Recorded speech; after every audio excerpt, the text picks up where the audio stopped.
Hello, everybody, and welcome to another episode of the Waypoint podcast, where we go over the Torah portion weekly and discuss the nuggets of insight that the Torah seems to be guiding us towards.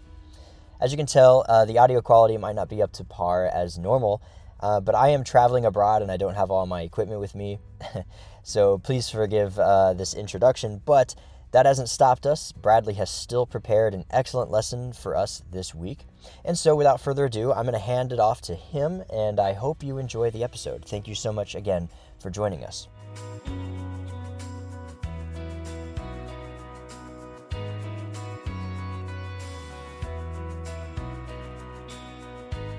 Hello and welcome to another Waypoint podcast where we give you weekly insights from this week's Torah portion. This week's Torah portion, Vayeshev, is a familiar one to most of us. Most of us have seen some variation of a movie that tells the Joseph story. The DreamWorks one it followed the Prince of Egypt. It was a good one, but naturally some liberties are always taken. Nothing is quite so good as the text itself, I've found. And there are a few intricacies that we tend to miss. And we find that in this week's Parsha. So, beginning of this Parsha is we're introduced to the character of Joseph, the son of Jacob.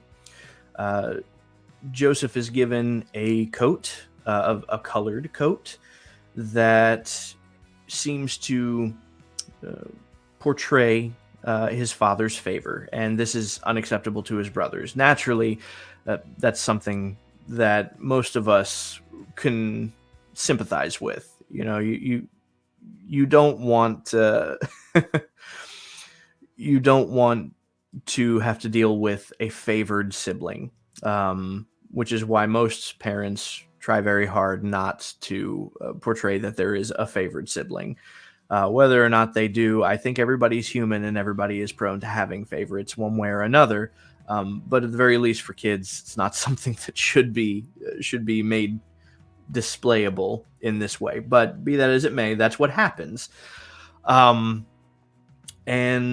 after we're told about this, we're told about Joseph's dreams. Joseph has dreams that pertain to his brothers bowing to him in some capacity, and he also has another dream regarding the sun, moon, and stars. And the sun and moon in this aspect are, at least as far as Jacob is concerned, he feels that it's an allusion to he and Joseph's mother.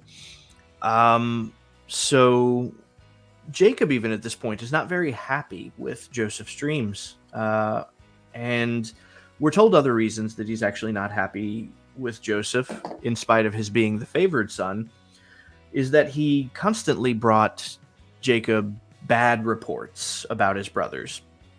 It's almost like he never had anything good to say about his brothers. He was a little bit of a tattletale, so to speak. So one day, Jacob sends Joseph to go and retrieve good reports, it seems. So we don't read that he intends for Joseph to retrieve reports, but he sends Joseph out to go and report on his brothers. And we've been told that he dislikes that Joseph brings him bad reports. So naturally, what we're led to believe is that Jacob wants a good report. He wants to know that his sons are getting along, right? And so Joseph goes. His brothers ultimately see him coming from far off, and they decide between them they're going to kill him. They end up not killing him and throwing him into a pit. And some Midianites end up retrieving him from the pit, and they sell him to some Midianites. That's an intricacy that's lost if you don't read Hebrew. I know your English translations probably say Midianites in both instances, but what it seems is that the people who drew him out of the pit are not the same people who sold him to Egypt. There is a differentiation in the Hebrew text. And if you go and you reference the descendants of Abraham after Isaac, after Abraham remarried, you will find that Midian and Midan are both two nations all of their own, descending from Abraham. So we see both in this instance. Joseph is then sold to Egypt. And in the interim of this, we're told the story of Judah and Tamar. Another beautiful story with its own beautiful lessons that can be drawn from it. But ultimately, this is one of the first instances that we see of the Levirate marriage in Torah. Judah's first two sons are, well, it's not that they're unable, but rather they choose not to impregnate Tamar at this point, and they're struck dead because of this. And so ultimately, as the story ends, it's left up to Judah to do it, albeit unbeknownst to him. And this is where Perez and Zerah come from. We finish with that story, and we're reintroduced to Joseph in his servitude in Egypt. He is sold to Potiphar and ends up obtaining for himself a very high position in Potiphar's servitude, such to the point that Potiphar didn't worry about anything that happened with his finances throughout the day. He only worried about what he ate because he trusted Joseph that much. But his wife, however, wanted to have her way with Joseph. We are led to understand that Joseph was probably a very attractive young man, and Joseph refuses, being the righteous man that he is, and this ultimately lands him in prison, where in prison he also obtains a very high position, and he meets two co-prisoners with him there, and they are plagued by dreams. Again, we've got these dreams coming into Joseph's life, and he's able to interpret these dreams for him. For one, it's a very good dream. It means that he's going to end up back in the service of the Pharaoh himself as the chief cupbearer. But for the other, it was rather a bad omen, so to speak. It was foretelling of his execution. So that ultimately is where the Parsha ends. What I want to focus on the most is really when they take Joseph, when his brothers first seize him and throw him into the pit. There's a lot of interesting things here. There is one ultimate takeaway lesson, maybe even more than one that I took away from it.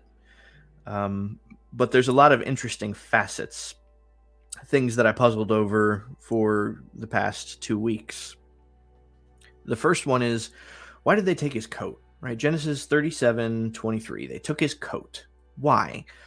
They'd already made up their mind that they were going to kill him, and you would figure if you wanted to get away with a murder, you would want there to be no evidence of the murder, much less have the evidence in your possession. So why did they take his coat?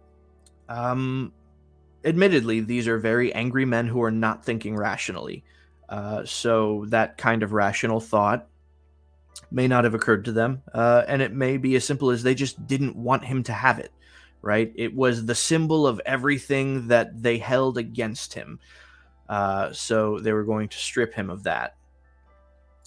Admittedly, I don't have an answer. I don't have a good answer because it just didn't make sense to me. And I may think about this for a good long time, and I may end up writing a full article on it. But it's an interesting question to ponder. If you come up with what you think is a good answer, definitely submit it in the comments section. Why did they take his coat?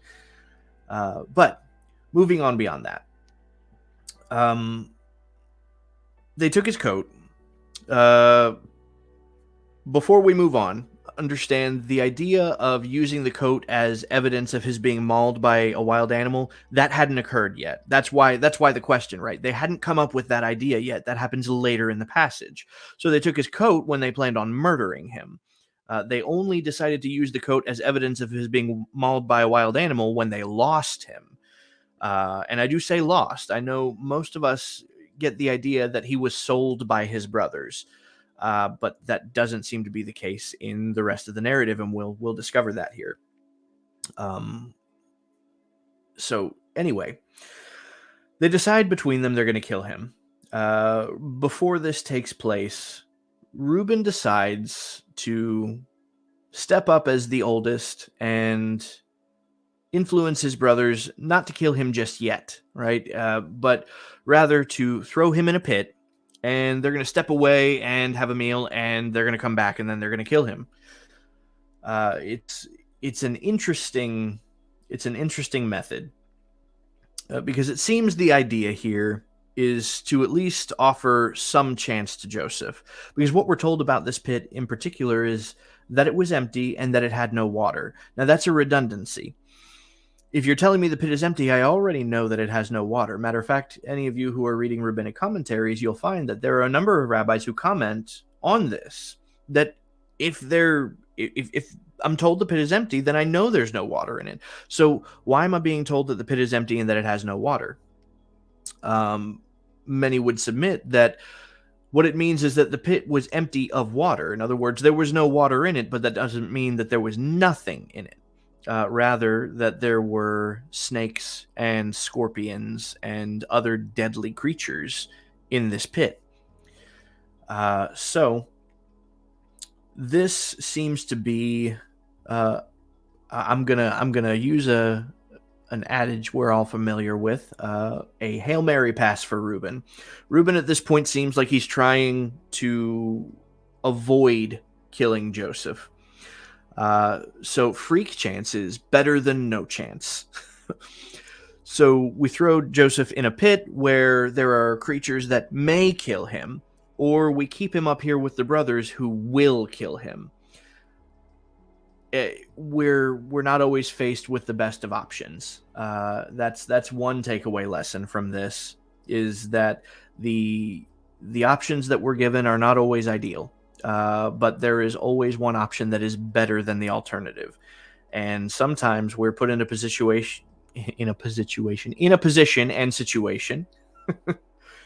where that's all we get. You get a bad choice and a worse choice. And that seems to be the scenario, which naturally, so let me redact that, because that's not true. There is always a right choice, and the right choice here would be for Reuben to have stood up to the rest of his brothers. As the oldest, they would have had to have fallen in line with him regardless. But that is not the right choice that Reuben makes. And so when you find yourself in a situation of having a bad decision and a worse decision, oftentimes the right decision is actually staring you in plain sight. It's for you to determine whether or not you're willing to step up in that capacity and put that much on the line, because that certainly would have been a huge risk for Reuben himself. He didn't know that his brothers wouldn't just kill him along with Joseph, or how it would have affected his future relationship with his brothers. And we see, unfortunately, Judah later in the Parsha suffer the consequences of having gone another route from the one that his brothers wanted. But we'll continue here. Reuben buys time. He buys time and says, let's go eat, and then we'll come back to the subject. Now, is this entirely selfless of Reuben? I would argue no, because what we see later in the passage, when Reuben goes back to the pit and he finds that Joseph is missing, and again, see, the brothers didn't sell Joseph. Reuben goes back to the pit and it's empty. Joseph isn't there. He's already been taken by the Midianites. So when he finds that Joseph is missing, he comes back to his brothers and says, where will I go? Essentially, what am I going to do? Somehow, Joseph's missing, and this, Reuben thinks, is going to be directly his fault, or it's going to directly affect him personally somehow. I myself came up with three possible reasons. Well, I can't say I myself, but in my studies, I came across three possible reasons. One is that as the oldest, whatever happened to Joseph would be Reuben's fault inherently, because that tends to be the way of an older sibling, especially if you are the oldest. Then you're expected to be the most responsible one. The youngers are in your care, and so when something goes amiss, that's your fault, right? You, as the one in charge, that's on you. Anybody who works in a position of management in your jobs also understands this. That it's the same way. Ultimately, if something goes wrong, that is a reflection on your management of those beneath you. And so maybe Ruben is fearing that is the case. The second one here is from the Targum Jonathan. It relates that the defilement of Jacob's bed that we read about in Genesis 49, verse 4, there apparently was some defilement of his bed, and Jacob is only telling us about this while he's on his deathbed, essentially, and he's blaming Reuben for it. Now, the Targum Jonathan relates that this had already occurred by this point, right? This defilement of Jacob's bed, and that it was only a matter of time before Jacob found out. And so Reuben was hoping to deliver Joseph safely to his father in the hopes of being the hero and in some way quelling the anger that Jacob might feel for Reuben for having defiled his bed. That this was supposed to serve as kind of a, something much worse than the defilement of your bed could have happened. You could have lost your son, but I prevented that from happening. So are you going to be grateful to me? Are you going to be mad at me? Can we just call this even? That kind of seems to be a viable option. But so what we gather from this is that the motives of Reuben might not have actually been completely selfless, but good still comes of it. Because what we see later in verses 26 and 27 is that Judah actually does experience a change of heart here. Judah, there's three things that happen here. Judah decides that he doesn't want to kill Joseph. He also decides that he doesn't even want to be associated with the shedding of Joseph's blood. Because there's another redundancy in this passage that has indication on either they're murdering Joseph or just they're having Joseph's blood on their hands. And obviously, if they murder Joseph, they have his blood on their hands, but having his blood on their hands doesn't necessarily have to be an active participation. That can be passive. If he had died in the pit from the snakes and scorpions, that was still a result from their actions. So his blood is still on their hands, even if they didn't kill him with their own hands at that point. And so Judah, it seems, doesn't want to be in any way associated with either of those. And why? This, I think, is the most important part here. Joseph is their brother. Judah is the one who acknowledges this, right? In the beginning, when they first take his coat, what we gather is they definitely don't accept him.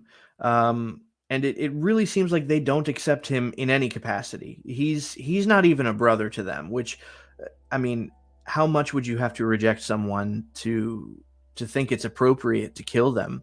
To validate your own anger and to serve yourself what you think is justice. They really didn't consider him a brother. But Judah at this point, he comes away and he's the first to accept Joseph as a brother, and he acknowledges Joseph as a brother. And so he comes up with an alternative idea, which is again not great. It's not the best idea, but it's better than the alternative, and that is to sell Joseph. So they do come up with the idea of selling Joseph, but they're not actually the ones who sell him. That seems to be the theme of this passage, actually, is being faced with situations where you just don't have a good course of action. But what we see ultimately happen to Judah because of this is in the next chapter, in chapter 38, verse 1, we read that Judah is demoted.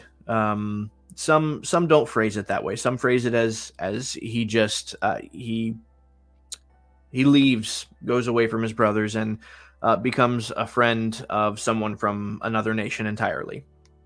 But I believe the Stone Edition actually does read that Judah is demoted by his brothers. And I mean, why not? If they all still hate Joseph, they don't accept Joseph as their brother, and you're the one who actually had a change of heart. Naturally, now you're on the outside. You're not on the in anymore.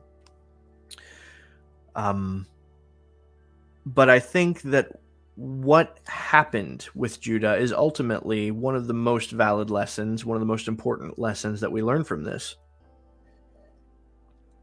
And that is that when we are in our human emotions, we're very heated. We're not thinking rationally. And so we are prone to action that will affect us for the rest of our lives, because we're not acting in rational thought. So sometimes the best thing you can do is step away from the situation and even have a meal and give it some good, honest thought. Let yourself calm down before you make an irrational decision. And that's one of the more important things we learn from this. Matter of fact, I've even heard a rabbi once teach a lesson on why the set time period for a divorce is what it is. Which rabbinically there's an established time period. You can decide that you want to get a divorce, but there's an established time period before you can actually just make it happen. You can't just make it happen on the spot. And he, when teaching about that, went directly to this passage and specifically pointed out that yes, couples who are wanting to get a divorce typically have an irrational level of anger against one another.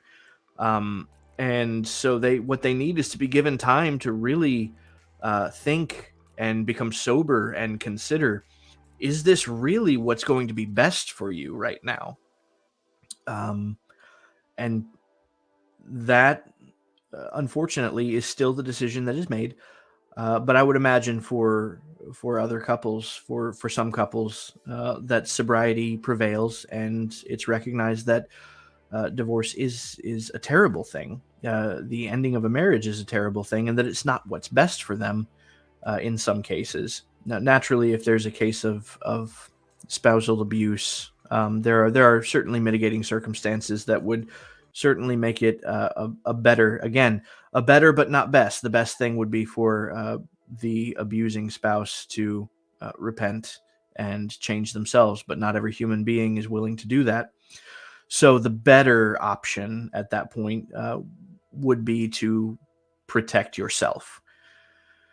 But be that as it may, time to cool down, time to think rationally about whatever it is that you were in your emotions about. And it's not always anger. Sometimes it's actually a rather positive emotion.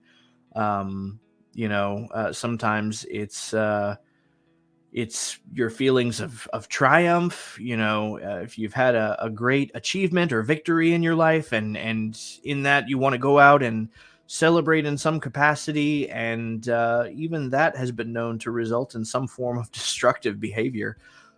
Because even there, it's still better to wait and let the emotion pass and carry on in your life with a sober mind.